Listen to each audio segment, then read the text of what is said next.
my name is Tehya. And I'm Holden. And today we'll be discussing and informing you on an interesting topic, conspiracy theories. But not just any conspiracy theories. One of the biggest conspiracy theories that has been yet to be confirmed by the US government and has made a lot of people question, are we alone in the universe and are extraterrestrials real? And are they hot? Anyways, since we were talking about the mysteries of this phenomenon, Area 51, we have a question for you guys. Who thinks that extraterrestrials are real? Right? And who thinks that the government is hiding them? Okay. So now I will officially introduce you to the most popular creatures and objects that we have speculated to be hidden inside the US government base. The first popular creatures that you most likely have heard of, aliens. If you're unaware of what an alien is, I can give you a short rundown. These interesting creatures are classified as hypothetical or fictional beings from another world, and they range in looks similar to Martian, E.T., or Elf. So we put these up here because they kind of range the spectrum of how aliens are portrayed in pop culture. You have like Marvin the Martian, who's like, I'm gonna blow up Earth. You have E.T., who's basically Space Jesus. And you have Alf, who's basically a normal dude, except he's really hairy and likes to eat cats. And so that kind of ranges how we see aliens in pop culture. They can be evil, they can be good, or they can just be normal people. And next creatures are known as little green men. And you may recognize some of them from the movie Toy Story.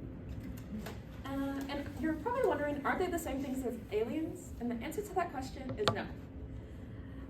The reason for this is because aliens are often seen with like these different features, but little green men have typically green or grayish skin, and they have the antennas on their heads, which is very different from like normal aliens. And so these little green men are categorized as being the stereotypical portraying of extraterrestrials. Yeah, basically, when you think of aliens, you think of these guys. But there's other types of aliens, like, awesome. So, these are two different types of aliens that are like lesser known. So, some of you probably have heard of like lizard people conspiracy, which is that all of the like political leaders and all the famous people are secretly lizard people.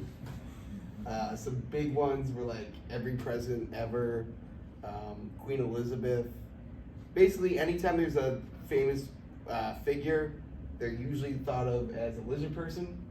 And then these are a lot less talked about in America, but they are called the tall whites or the Nordic aliens. They're just really tall white people.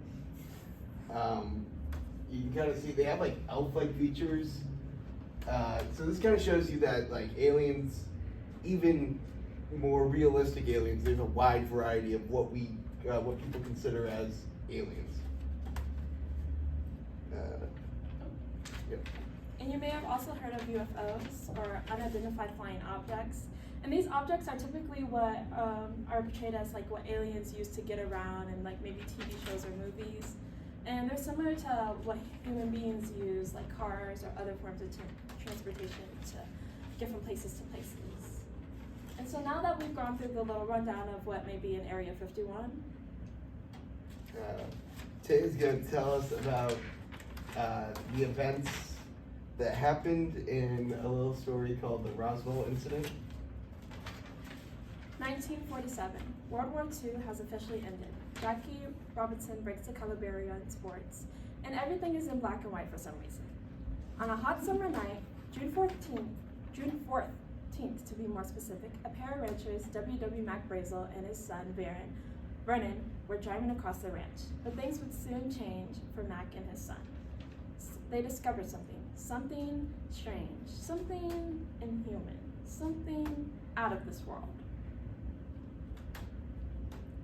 Too far.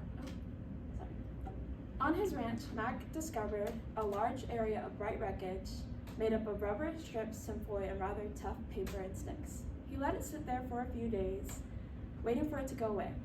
But on the previous date was June 14th. This date is July 7th. So Matt collected all the debris and delivered it to his sheriff, Mr. George Wilcox. But Wilcox himself had no idea what it was. So they called up Colonel Butch Blanchard, who was the commander officer of the 590th Roswell Army Airfield Group, and he too knew nothing. So then they called up his superiors, General Roger W. Ramey and Major Jesse Marshall, and when releasing a report about it, they said it was a flying saucer. However, the U.S. Army officials stated their own report, and they said that the debris that were found were from a weather balloon, and then that was the so-called weather balloon that they showed as proof instead of like being from aliens, spacecraft, or something like that. So this whole conspiracy led people to begin to wonder, what is in Area 51? And so after 40 years, the American people were getting anxious about Area 51. In fact, one of the campaign promises of a young Jimmy Carter was to release the information. However, once elected into presidency, he reversed this decision, telling the American people that it was a matter of national security and that he couldn't reveal it. In 1994, 47 years after the incident in Roswell, the Air Force finally released a statement. For legal purposes and because it's funny, all names have been made up, but the report remains true. Hello, yes, I'm Air Force Representative Captain Alien. I've been sent here to clear up some of the misinformation about the events that have happened over the past few years. All right, Neptune Astronomy Annual. How do you explain the debris found by Matt Brazel? Yes, that was actually remains of Project Mughal, where we sent microphones up to the atmosphere to attempt to hear any Soviet nuclear test. Annie Mouse, the misinformer. What about the aliens spotted within? Human-looking test dummies for our weather balloons? Apollo Creed, Mother's Basement Monthly. What about the Men in Black cleanup crew? They were Air Force personnel assigned to hide our activity from the Russians. Telescope, Space Quarterly. What about the alien bodies reported at the Roswell Army Airfield Hospital? Most likely the result of separate tests that failed. Our heart goes out to those brave men. Holden Codish, Loyola University. Are the aliens hot? Stop asking that question. This interview is over. Finally, the American public knew the truth. And while conspiracy theorists would still question the reality of this information, for the most part, we knew the answer to the question, what was in Area 51? Or did we? All right. So, it's 2019. Donald Trump faces his first impeachment. Lil Nas X breaks the color barrier for country singers, and Epstein happens. After watching an interview between Joe Rogan and Bob Lazar, a young man named Matty Roberts. Where is the? There we go. This is Matty Roberts right there. He decides, as a joke, to create an event on Facebook called Storm Area 51. They can't stop us all. This one joke would lead to one of the biggest events of the year, the storming of Area 51. I'm sure a lot of us kind of remember that going on. In its description, it read, "We will all meet up at the Area 51 Alien Sensor tourist attraction and coordinate our entry. If we Naruto run, we can move faster than their bullets. Let's see them aliens." Within a week, the page had 1 million people attending, and soon news got around to the Air Force. Air Force spokesman Laura McAndrews said, "It is an open training range for the U.S. Air Force, and we would discourage anyone from trying to come to an area where we train American armed forces." But that didn't matter, and memes began to spread.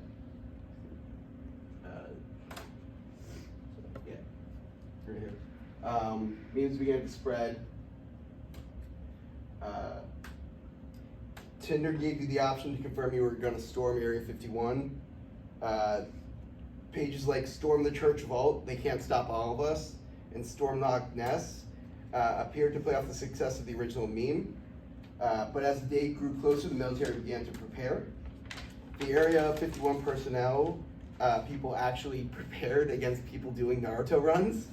There's video of them training and like you see full on army personnel with their hands behind their back like this, running across. It was crazy. But the science is still out on whether that actually makes you faster. The day came. Here we go. These are some of the examples right here. You have Storm Loch Ness, Storm the Church Fault. There's some other ones, but they're not school appropriate. So yeah, the event came September 20th, 2019. As you can see right here, 2 million people clicked going. But the day actually came, and it turns out that airplane tickets are really expensive, and people really don't want to be shot by American Air Force personnel. So only 150 people actually showed up.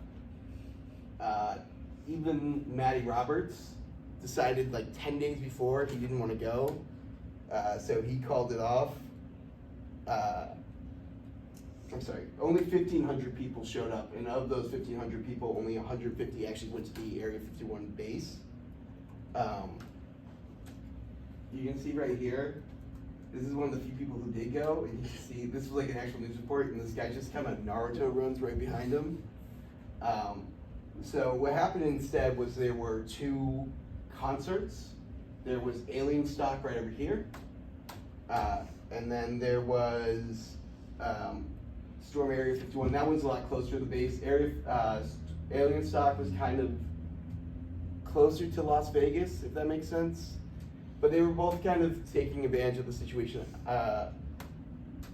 Matty Roberts, I believe, helped with this one. And a lot of people were still angry at him for not actually showing up to the thing he planned. But the event did bring some money and influence to the region of Roswell, and in general, it was one of the biggest events for that region that had been seen since the 40s, since the actual thing itself. So the question still remains, what's in Area 51? And do we think it's aliens? Dinosaurs. Was it like weather balloons? I mean, we may never really know. However, it's probably weather balloons. But until we know for sure, you better believe we'll keep asking. What is in Area 51? Are the aliens hot? Thank you.